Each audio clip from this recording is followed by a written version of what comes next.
What's going on, guys? Your boy just logged in his eighth Airbnb, and I just kind of want to share with you guys the whole process of how I was able to kind of lock this in, how I was able to talk with the landlords, how I was able to look at it from an Airbnb perspective, and currently where I'm at in the process with the whole furnishing. So let's get into it.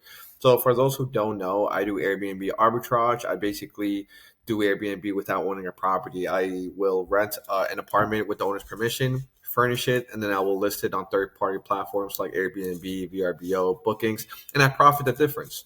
So people always ask me like kind of like where I even begin when I'm looking for these apartments. And typically it's the standard sites that have any apartments listed. So the most common ones is like Zillow, Hotpads, apartment.com, or Facebook Marketplace. This is a real screenshot of like what my inbox will look like. And as you can see, this is all just from one day Tuesday. Because when I'm locking in a property, guys, it's literally a numbers game because this is the hardest part of the whole process, getting a landlord to be okay and give you a yes. So I'm typically hitting up about 20 to 30 landlords per day. And I really like to start off the conversation. I don't really go into the sales pitch right away. I like to kind of start off the conversation with saying something like, hey, for example, hey, Brian, are you the landlord? Or hey, Brian, do you accept corporate leasing? Then that way, because like sometimes depending on when you guys are hitting them up, these landlords or real estate agents are getting multiple inquiries. And so sometimes they don't even respond to you or they leave you on open and red. So sometimes when you get a little bit more engagement from the beginning, they're more likely to engage with you once you do the sales pitch. And so over here, this is a real life also example of like the apartment I was able to lock in. It's a 3-bed, 1-bath for 3,200. And as you can see, it looks pretty modern, up to date, new appliances, it's newly renovated, very spacious. So I shot my shot, right? So I hit them up. I was like, hi, Lacey. My company is interested in renting this apartment for 1 to 2 years. Is this something we can discuss? And they replied, yes. Are you interested? If you would like to schedule a tour, please reach out to Roberta. Now, in this instance, Roberta is the real estate agent that is responsible for this listing. But the most important part, guys, is that they said yes, they are interested. Now, I wasn't 100% sure if they were 100% down because I still had to go with the whole sales pitch and really explain to them exactly what I do. But I'm like, you know what? Let me just talk with the real estate agent and go from there. So I hit up Roberta and I'm like, hey, Roberta, my name's Alejandro. I'm reaching out regarding the 3-bed in Salem, and I sent her the screenshot because I want to make sure that she sees that the landlord already said yes. So she responded a couple hours after. She's like, hey, Alejandro, how many people? Basic questions as a real estate agent would ask. And then we continued the conversation. And so I answered her questions. I was letting her know because I was hitting her up about in the beginnings of February that I was trying to sign for March 1st. And then she was just saying if I could elaborate a little bit more about what I do. And then, asking me a couple more questions. She also just stated that the owners was big on communication. And so I just responded as professionally as I could. I just said, hey, Roberta, we do need to see the property first. We need to view the property and make sure everything looks good. And we could definitely start the lease process and organize deposits. Just so, she's aware, like, hey, as long as it looks good, we're ready to go. Let's get the ball moving. I'll get the money in order and we can sign the contract. So I sent her the confirmation once I go view the property in person. Everything looked good. I was really happy with it. Good location. I had parking, washer and dryer, and I was down for it. I was ready to go. So I sent her the security deposit to make sure that I was going to 100% take the property so she could take it down from the other sites like Facebook or Zillow. And then once I was able to send over the deposit, we got into the contract. Now, for all of my contracts, I like to use Rocket Lawyer because it's really easy. It's very simple to use. It'll basically give you kind of the lease depending on what state you live in. And it's very easy. You just fill in the information required, usually you and the landlord's information, and Rocket Lawyer will handle the rest. And then this is a confirmation from the real estate agents just saying like, hey, everything's signed, everything's ready to go. Here you go. Thank you. So now that we got a yes, and I was really happy with that, guys, it's not really just about like, having a landlord to be like giving you a yes and, you're signing right away. You always want to make sure from the, at least from the numbers perspective that it makes sense. So I use AirDNA to look at all of my, analysis. I'll look at my numbers just to make sure I will be profiting at the end of the year.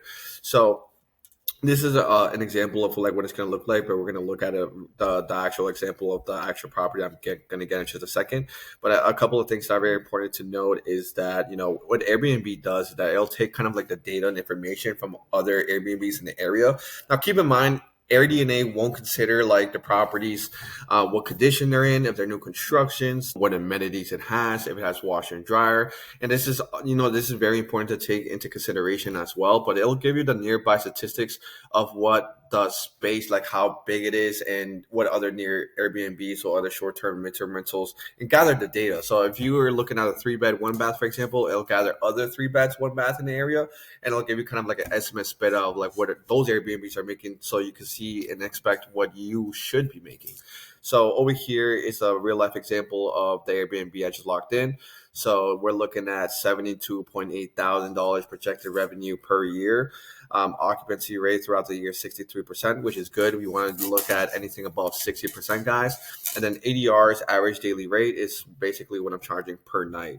And then we got a revenue range is high. That's always a good marker as well. And then remember, like I said, AirDNA doesn't know if you're talking about a house, apartment. So you always got to make sure it's the correct numbers of bed, bathrooms, and then a guest count. Typically, guest count is 2 per bedroom, but I know for in this instance, I'm able to fit in 4 beds.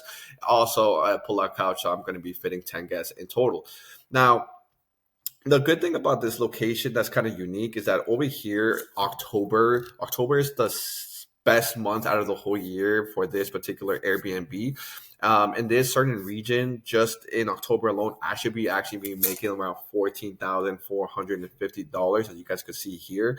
Weekends is crazy. I should be making about $6,400, and then weekends $8,000, around that range. And so I'm not gonna lie, I really think I will be making a little bit more in projected revenue, just because I will be able to come to optimize the pricing and just squeeze a little bit more out of it, especially since I'm fitting a little bit more guests, because it would have technically would be almost like a 4-bed. But for this sake, for this purpose, we're gonna keep it at about 73,000, guys. But I'm pretty sure at the end of the year, I'll be making closer to like 80K, I would say. So, once we have that, important information, those are numbers. The only thing at this point is to kind of see if this deal makes sense. So we're going to have the estimated revenue, which we got from AirDNA, which is 73,000. Estimated expenses, which is going to be 48,400. And the way we get that number, guys, is basically you want to look at it from an annual perspective. So you're going to calculate the rent times 12, because there's 12 months in a year. And then on top of that, you're going to do an additional $10,000. And this $10,000 will be from cleanings or utilities. That's pretty much how much I spent from my other Airbnbs in the surrounding areas. Now, it might vary in range depending on how big the property is. The smaller the unit, the less you are expected to have a larger expense. And the bigger it is, and the more you're going to be spending, of course. So in this case, it's looking like a total of 48,400. Estimated profit is 24,600. So that's really good, guys. My rule of thumb for Airbnbs, especially where I am at now, is like I will not get an Airbnb that's going to be making me less than 20,000. 20,000 is probably like the sweet spot. I do have some Airbnbs that make me a little bit more, to 30,000, maybe even 35,000. And then, the 1 or 2 bedrooms, the smaller units will make me a little slightly less, about 15,000, 16,000, around there. So 24,000, I'm very happy with it, and we're good to go. So once we kind of got all that sorted out with the contract and we're ready to go, the next step is to start furnishing. I have my furnishing Airbnb checklist, and then this basically kind of helps and guides me to order everything online, only because I'm at a point too, guys, where I order everything online, get it shipped out there. I have my team that goes and set it up. Now, if you really want to save money, I highly recommend to get the majority of things online, but you could always find some really good deals on Facebook Marketplace, or buy them in stores sometimes, like a lot of kitchen supplies. You could find really good deals like a TJ Maxx, Burlington Coat Factory, places like that. And then I'm telling you, Facebook Marketplace, for like bigger items like couches, beds, you can literally find a beautiful, barely used couch, like a 2-3 seater, for like $100. Well, on Amazon, it's going to cost me about $500 to $600. So if you really want to save money and squeeze, then your best bet is doing it that way. But like I said, at this point, guys, I'm not really trying to save money. I'm trying to save more time, because I'm just so busy with my other Airbnbs. So these are screenshots of basically what my car is looking like. Typically, for an Airbnb, for a 3-bed, I would say I would spend around like 6.5, around that range. But I ended up spending a little bit more, just because I wanted to make it look a little pretty. Because I know it's going to be worth it just because of October. So Once that's on the way, usually for Amazon, it does take about 3 to 4 days to arrive. Bigger items take about a week, but we don't want to do nothing during that time frame. Now, I signed this in probably, I would say, like the end of February, so I still had like a solid week before March 1st. But we're not going to just waste time, guys, because time is money, right? So we're going to take advantage of this time period that we have while we're waiting for the furniture to arrive.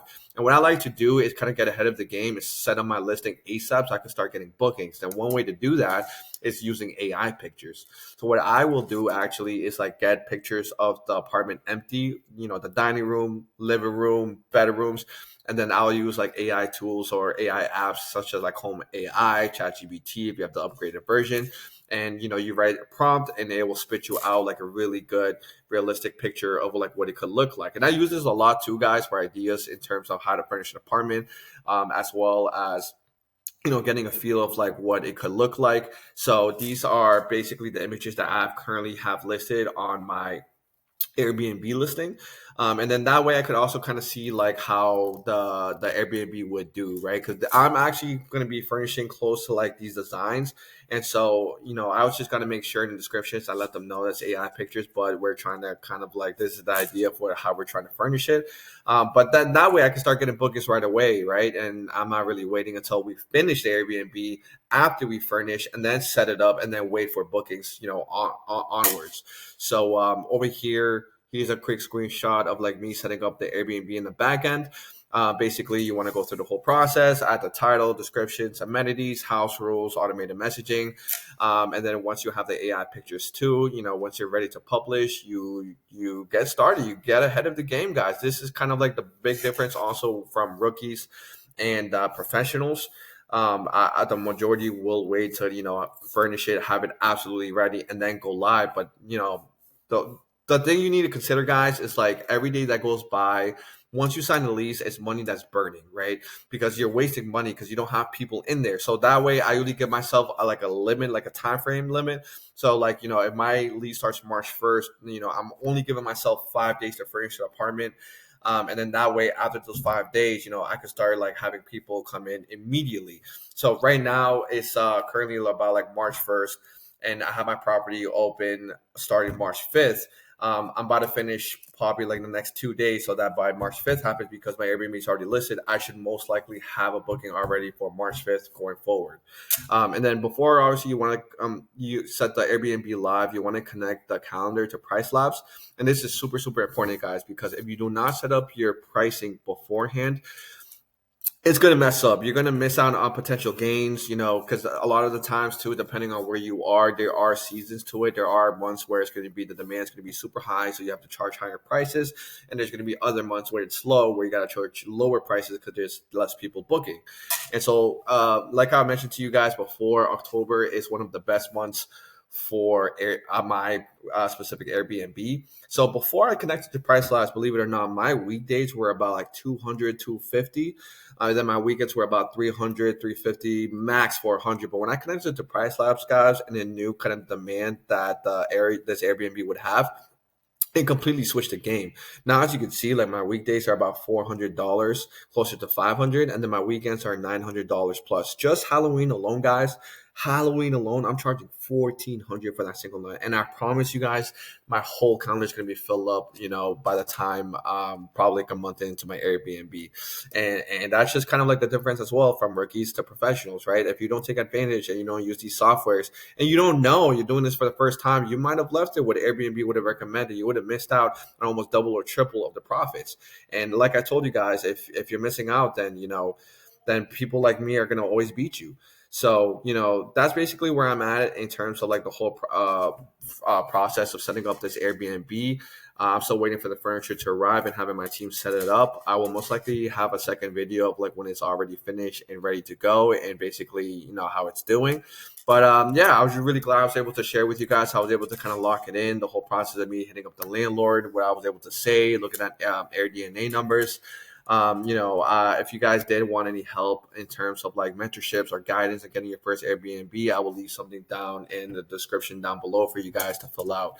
Other than that, God bless you guys, and until next time, peace.